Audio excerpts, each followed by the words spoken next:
C'est une exposition qui a été créée en 2004 par le Dutch Film Museum de Francfort et qui a circulé déjà dans plusieurs villes en Europe et en Australie. Donc elle est passée par Berlin, par Rome, Zurich, par Melbourne et par Gand, avant d'arriver en France à la Cinémathèque française. Pour la première fois, la Cinémathèque sur 2 étages, au 5e et au 7e, donc c'est plus de 1000 mètres carrés, donc c'est une exposition vraiment conséquente. Parce que l'œuvre de Stanley Kubrick est aussi immense et qu'on avait vraiment besoin de place pour montrer tous les objets, les affiches, les nombreux extraits aussi qui rythment toute l'exposition. On a quand même accès à des documents assez inédits, ne serait-ce que de voir les photos de ses premiers documentaires, les photos de films,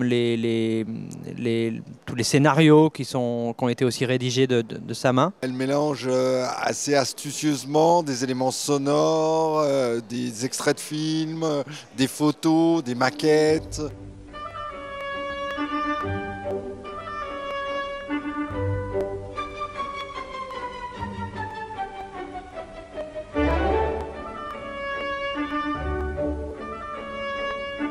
Stanley Kubrick, c'est un réalisateur américain, mais qui a la particularité d'avoir vécu beaucoup en Angleterre.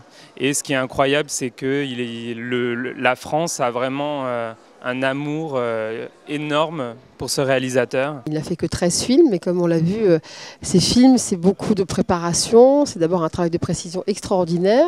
Ce sont des univers très différents les uns des autres. Il y a un film d'époque avec Barry Lyndon, il y a un film de guerre avec Full Metal Jacket, un film d'horreur avec Shining, l'un des premiers vrais gros films de science-fiction avec 2001 l'Odyssée de l'espace. Donc il a touché un peu à tous les genres, le péplum avec Spartacus. Chez Kubrick, entre Spartacus et 2001 l'Odyssée de l'espace, entre Eyes Wide Shut et Barry Lyndon, il n'y a pas vraiment de point commun, mais il y a un point commun, il n'y a pas une ligne conductrice, mais il y a un point commun qui est le talent, tout simplement.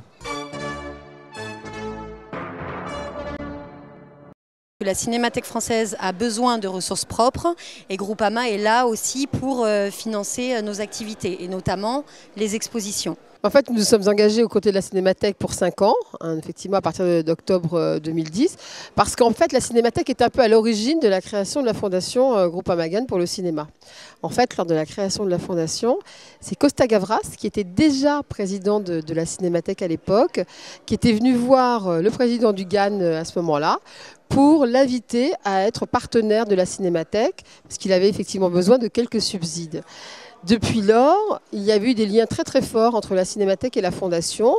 Et puis, l'année dernière, nous avons choisi, comme vous le savez, de positionner véritablement la Fondation comme un axe de mécénat culturel important au niveau du groupe. Et au-delà de la Fondation, le cinéma comme un axe de mécénat culturel important au niveau du groupe. Et c'est la raison pour laquelle nous nous sommes engagés aux côtés de la Cinémathèque pour 5 ans.